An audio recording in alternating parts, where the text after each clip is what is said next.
Hey guys, in this video we'll be talking about introduction of the pharynx and its subdivisions. Now let us get into our topic. So firstly, what is a pharynx? Pharynx is a funnel-shaped fibromuscular tube and it's a common chamber for both food and the air. Now, what is the extension of the pharynx? From where to where it is extended? So it is extended from the base of the skull to the lower border of cricoid cartilage anteriorly and lower border of the C6 vertebra posteriorly. So it is approximately 12 to 14 centimeters in length and its breadth decreases from base to the lower border of the cricoid cartilage. At the level of the base, it has a breadth of 3.5 centimeters and at the lower border of the cricoid cartilage, it will be having 1.5 centimeters in breadth. Now, where it is located? So, location can be told like it is located behind the nasal cavity, mouth, and pharynx. So, this is the location of the pharynx. Now, coming to the boundaries. So, I have told you that it is extended from the base of the skull to the lower border of the cricoid cartilage and the C6 vertebra posterior. Now, let us see this in a picture. So, when you consider this as a norma basalis, this part is called the basilar part of the occipital bone, and this is called the body of the sphenoid, where both of them converge to form a small elevation called the pharyngeal tubercle. So this is the base of the skull. In the base of the skull, from where what does this base of the skull include is the pharyngeal tubercle, at the pharyngeal tubercle, which include the body of the sphenoid and the basilar part of the occipital bone till the lower border of the cricoid cartilage or the C6 vertebra.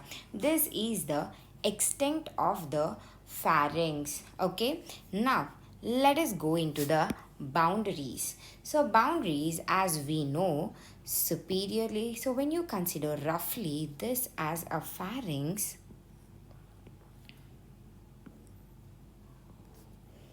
so okay, just consider this line diagram. This is the superior, inferior, anterior and posterior. So first, superiorly, from actually when you consider the nasal cavity, it will be an arch-like structure from anterior to the posterior, which is bounded by the here nasal spine of the frontal bone, cribriform plate of the ethmoid bone, body of the sphenoid, and the basilar part of the occipital bone. But now what we are talking is only about the pharynx, which is present behind the nasal cavity. So till here, if I draw a margin, this is the nasal cavity and behind which is present is a pharynx. So the pharynx, the superior border, is formed by the base of the skull, which includes the body of the sphenoid and basilar part of the occipital bone in front of the pharyngeal tubercle. Okay, and inferiorly, so we know this is the larynx, this is the mouth, this is the larynx. So larynx, it will be here, will be having the thyroid cartilage, and when you consider this as a cricoid cartilage at its lower border or the lower border of the C6 vertebra, this becomes the inferior boundary of the pharynx, after which it continues as the esophagus. Continue as a esophagus, and anteriorly it is open. If you see, this is the anterior aspect.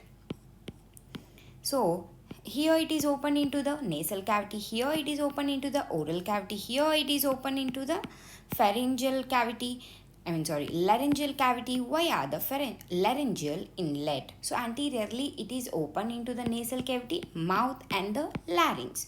And now coming to the posterior aspect. In the posterior aspect, we will be having the vertebra. C1 vertebra, behind this C2, C3, C4 and C5. So posteriorly we will be having the vertebra. In front of the vertebra we will be having the prevertebral fascia. Prevertebral fascia in front of the cervical spine. So this cervical area, this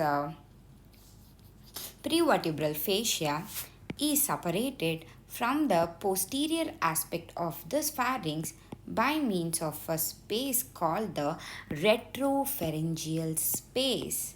Called the retropharyngeal space. This retropharyngeal space is made up of the loose connective tissue as usual and is responsible for movement of the pharynx. Movement of the pharynx in case of deglutition. Okay. So this is the function of the retropharyngeal space. This retropharyngeal space will be extended inferiorly up to the superior mediastinum. If we remember the superior mediastinum clinical aspect, do you remember the mediastinal syndrome? Yes. This mediastinal syndrome is nothing but any infection here. It will be spreading up to the superior mediastinum and it will be causing the mediastinal syndrome. So hope now you understand the clinical importance of this retropharyngeal space and its function. Yes. Now let us get into the subdivisions. So the same diagram we're gonna use it again and again. This, see. So this is the nasal cavity. This is the nasal cavity. And behind the nasal cavity, what all you're finding is the nasopharynx. This is the oral cavity where you'll be having the tongue, behind which you find the oropharynx. And this is the laryngeal cavity, behind which you find the laryngopharynx, after which it will be continuing after the lower border of the cricoid cartilage as the esophagus. Okay, this is all about the introduction of the pharynx. If you like my video, please like, share and subscribe.